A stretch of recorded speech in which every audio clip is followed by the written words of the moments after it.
Good day, everyone. I am Justin Anlasea. Today, we'll be exploring the fascinating world of medieval drama, a significant chapter in the history of theater. Before we start, let's read our lesson objectives. At the end of the lesson, 85% of the students will be able to describe the religious roots of medieval drama and its transition from church based performances to secular themes and public spaces. Identify and explain the key characteristics of mystery plays, morality plays, and miracle plays, and analyze how medieval drama was performed, including its venues, actors, and significance during religious festivals, highlighting its educational and community building roles. Let's begin by understanding what exactly medieval drama is. Medieval drama refers to the theatrical performances that originated and flourished during the Middle Ages, roughly spanning the 5th to the 15th centuries. This was a time marked by the fall of the Roman Empire and the rise of feudalism and Christianity in Europe. During this period, drama emerged as a vital medium to communicate stories and messages to the people. It started with religious themes but eventually expanded to include more secular and relatable content. One of the most remarkable features of medieval drama is its transition from being strictly tied to religious practices to embracing everyday human experiences and moral lessons. This shift mirrors the evolution of medieval society itself, as communities sought not only spiritual guidance but also entertainment and education. Now that we understand what medieval drama is, let's explore its origins. Did you know that medieval drama actually started within the church? In the early Middle Ages, drama was closely tied to Christian religious rituals. During church services, short performances were included to make religious teachings more engaging and understandable for the congregation. These early performances were known as tropes. Tropes were essentially small additions to the liturgical text that helped dramatize the events being celebrated. One famous example is the Quem Quiritis trope, which reenacted the moment when the angel asked the women at Jesus' tomb, "Whom do you seek?" At first, these performances were very simple and performed in Latin by the clergy. They were staged inside the church, often near the altar, and used the church's symbolic space to enhance the spiritual experience. The purpose was not only to celebrate religious events, but also to educate the largely illiterate population about key biblical stories and teachings. As the popularity of these liturgical dramas grew, they eventually started moving beyond the church. First, as the audience for these dramas expanded, it became clear that larger, more accessible spaces were needed. This prompted performances to take place outside the church, often in public spaces like marketplaces or town squares. Second, the language of the performances began to shift. Originally performed in Latin, they were now translated into vernacular languages, the everyday speech of the people. This made the plays more accessible to common folk who did not understand Latin. Another significant change was the inclusion of lay people in the performances. This meant that ordinary citizens, not just clergy, could participate in acting, staging, and production. This involvement made the play feel more relatable and communal. Lastly, the themes of these dramas expanded. While they continued to depict biblical stories, they also started addressing morality, human emotions, and everyday challenges. This shift reflected the growing need for plays to connect with broader human experiences beyond religion. That is all for my part, and I hope that you learned something. Now I will give the floor to the next reporter. Thank you, Miss Justin. Once again, good morning, everyone. Now we'll be delving into the fascinating world of medieval drama. Specifically, we'll explore the different types of plays that captivated audiences during the Middle Ages, from the grand spectacles of mystery plays to the moral lessons of morality plays and the saintly tales of miracle plays. First up, we have the mystery plays. Mystery plays, also called as cycle plays, were large spectacles of performances that form part of religious celebrations and holidays. These plays dramatize biblical stories, were often performed in cycles, covering the entire narrative from creation to the Last Judgment. They were typically performed in cycles, with each play representing a specific episode or scene from the Bible. We have here an example, the York Mystery Plays. It is a famous cycle of plays that depicts the life of Christ and the other biblical events. So from our screen, we can tell that mystery plays were deeply rooted in Christian faith and were used to educate and inspire audiences about biblical stories. And also it has a cyclical structure because the plays were often performed in a sequence, creating a comprehensive and immersive theatrical experience. And also these portable stages allowed for the performance of plays in various locations throughout a town or a city. It has also the community involvement. The production of mystery plays involved the entire community, with guilds and trade associations often sponsoring individual plays. And one famous example of a mystery play cycle is the York Mystery Plays. This cycle consists of 48 plays that depict the entire biblical story from the creation of the world to the Last Judgment. Next is we have the morality plays. Morality plays were allegorical dramas that taught moral lessons through personified virtues and vices, primarily intending to educate audiences about making moral choices using religious reasonings. And one example for that is Everyman.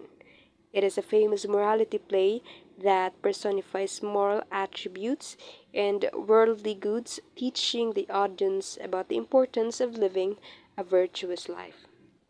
So, morality plays used symbolism and allegory to convey moral messages, and the primary goal of these plays was to educate audiences about the importance of making choices. It also has an abstract concepts were given human form, making them relatable and easier to understand. And also, it is often based on Christian teachings and emphasize the importance of salvation. As you can see in the picture, we have an example of a morality play. It is the play Everyman. This play follows the story of Everyman, a representative of all humanity who is summoned by death. Every man must seek the help of various virtues and vices to prepare for his journey to the afterlife. Through this allegorical journey, the play teaches audiences about the importance of living a virtuous life and the consequences of sin. Last but not the least, we have the miracle plays. Miracle plays were dramas that depicted the lives of saints, miracles, and martyrdoms of Catholic saints. They were often performed during religious festivals, often highlighting the power of faith and divine intervention. They are sometimes called a saint's plays. We have here an example, the plays about Saint Nicholas, showcasing his miracles and acts of charity.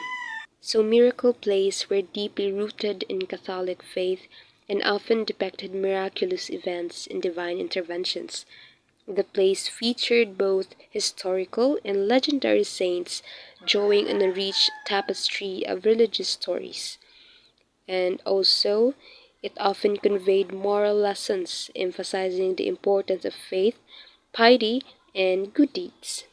One common subject of miracle plays was Saint Nicholas, the patron saint of children, sailors, and merchants. Plays about Saint Nicholas often depicted his miraculous acts of charity, such as giving gifts to the poor and rescuing sailors from storms. These plays served to reinforce the saint's reputation and inspire devotion among the audience. And finally, we have a brief overview. What are those three main types of medieval drama again? Yes, we have mystery plays, morality plays, and miracle plays. So, mystery plays dramatize biblical stories, often covering the entire narrative from creation to the Last Judgment. Morality plays, unlike mystery plays, morality plays used allegory to teach moral lessons, and the miracle plays were the plays focusing on the lives, miracles, and martyrdoms of Catholic saints. So medieval drama truly served as a powerful tool for religious education, making complex biblical stories and moral teachings accessible to a wide audience. Despite their eventual decline, medieval dramas left a lasting legacy. They continue to inspire contemporary theater, influencing everything from passion plays to community-based productions. The rich history and cultural significance of these plays reminds us of the power of theater to engage, educate, and entertain audiences across the centuries. Thank you so much for listening. Next to report is Miss Claire Jane Hippolito. Please take it away. Good day. This is Claire Jane, who will tackle about the theatrical practices of medieval drama. This was a time when theater was deeply tied to religion and community life. So, let's start with where these plays were performed. So, initially they were staged in churches. So imagine the choir loft transformed into heaven or the altar used as Christ's tomb. This form of theater was called liturgical drama because it was part of the church service, performed in Latin, the language of the church. So why do you think plays were performed in churches in the first place? It is to teach religion. These plays were meant to teach religious stories to people who couldn't read the Bible for themselves. So, before the plays moved outdoors, performances in churches had a unique style of staging. There are two main areas: the mansion, which was a small scenic structure used to show a specific location, like a palace or a tomb, the plateau, which was the open area where most of the acting happened. So if there was a scene in heaven, they might use the choir loft, and if there was a tomb scene, the altar might be used. And they also have a creative effects. They use machinery to fly Christ up to heaven or have angels descend. So drama outside the church. Now, by the 1300s and 50s, things changed. The plays moved out of the churches and were performed in the vernacular. That's the native language of the people, not Latin. This made them easier to understand and more entertaining. The actors were no longer clergy or priests, but regular people from the community. The guild members, townsfolk, and even some women in France. So, why do you think moving outside the church was such a big deal? The plays were getting too big and needed larger audiences, which is why they started performing in public spaces like town squares. They also used two kinds of stages: the fixed stage and the movable stages. The fixed stage were permanent platforms set up in courtyards or squares. They often had heaven on one end and hell on the other. And the movable stages, the famous pageant wagons, each wagon performed a different scene like a moving theater. Now, let's talk about people behind the performances. The actors. They are amateurs, ordinary townspeople who volunteered. Acting wasn't a career back then. These were bakers, the farmers, stepping up to play biblical characters. So for the costumes, in the beginning they just wore church vestments, but as the plays grew more elaborate, guilds started providing more detailed costumes like crowns for kings or halos for angels. These plays were often performed during major religious festivals, especially Corpus Christi. This was a celebration of the Eucharist, and the plays became a highlight of the event. They told stories from the Bible, starting with creation and ending with the Last Judgment. The festivals were a big deal. Guilds sponsored the plays, townspeople acted, and everyone watched. It was a mix of religion, entertainment, and community celebration. So, medieval drama wasn't just about entertainment. It was a way to teach religious lessons to a large audiences. These plays brought stories from the Bible to life and united communities through shared experiences. So, medieval drama is an effective tool for teaching religion in the medieval period because it was visual, engaging, and relatable. And that is how medieval drama became a bridge between faith, art, and community life. Good day, everyone. My topic for today is about the cultural impact of the medieval drama. Medieval drama, born from the heart of the church and evolving into grand spectacles, left an indelible mark on European culture, shaping not only theoretical traditions but also social, religious, and artistic expressions.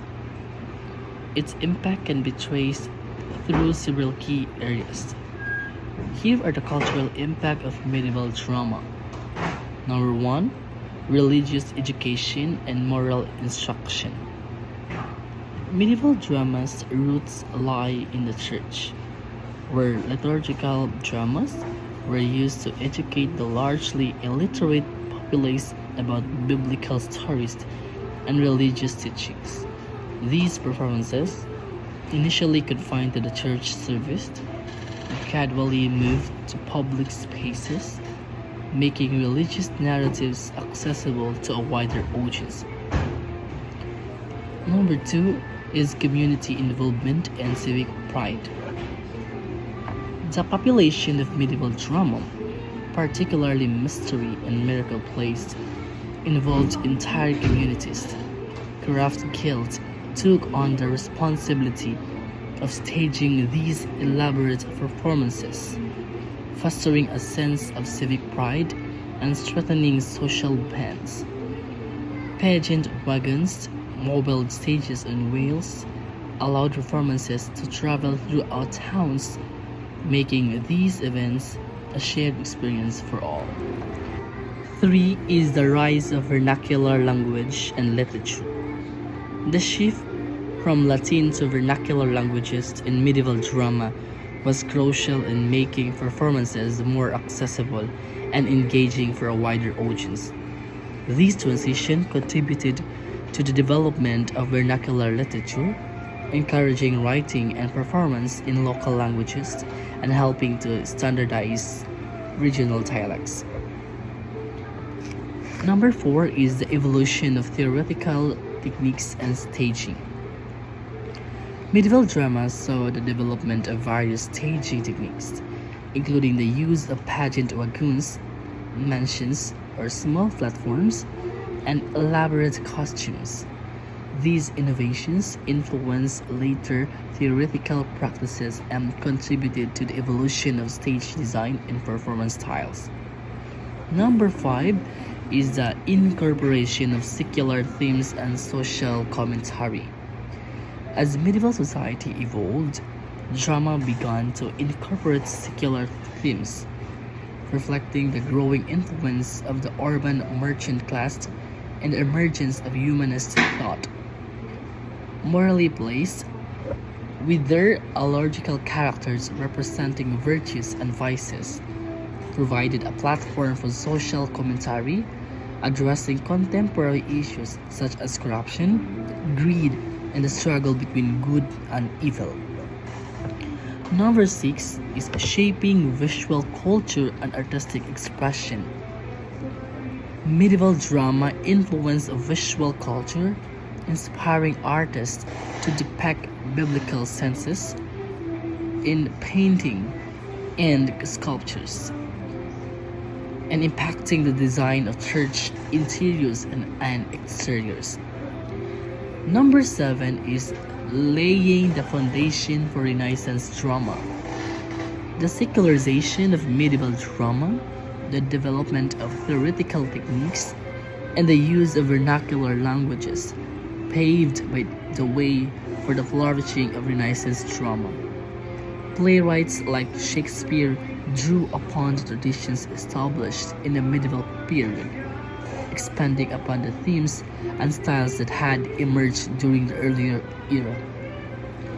And the last is the enduring legacy of medieval drama.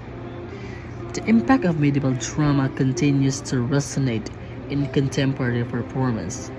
Techniques such as narration, symbolic characterization, and audience engagement, which originated in the medieval period, are still used in medieval theater, film, and musicals.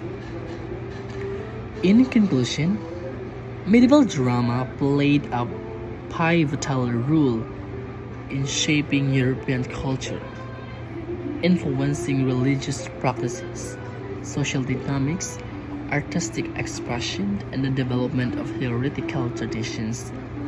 Its legacy continues to be felt in the modern world, reminding us of the enduring power of storytelling and its capacity to reflect, educate, and entertain across centuries.